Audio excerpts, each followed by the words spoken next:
Hello friends, இன்றைக்கி Sunday morning சூப்பராக ஒரு காஃபி குடிச்சிட்டு ரிஃப்ரெஷிங்காக டேயை ஸ்டார்ட் பண்ணேன். இன்றைக்கி அம்மா வீட்டுக்கு வந்திருக்கோம். மார்னிங் பிரேக்ஃபாஸ்ட்டுக்கு தோசையும் சட்னியும் செய்து கொடுத்துட்டாங்க. மத்தியானம் லன்ச் வந்துட்டு நான் சிக்கன் கிரேவி பண்ணியிருந்தேன்.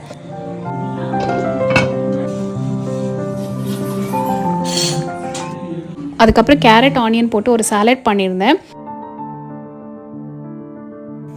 கூடவே சிம்பிளான ஒரு தால் பண்ணியிருந்தேன்.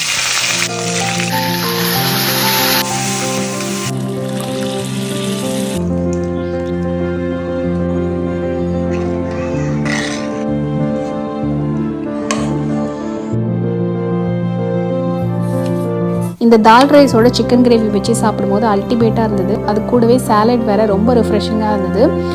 இதுதாங்க இன்றைக்கி எங்கள் வீட்டில் சண்டே லன்ச் மெனு. உங்களுக்கு இந்த வீடியோ பிடிச்சிருந்தா லைக் பண்ணுங்கள். இந்த சேனல் இன்னும் சப்ஸ்கிரைப் பண்ணனா சப்ஸ்கிரைப் பண்ணுங்கள். தேங்க்ஸ் ஃபார் வாட்சிங்.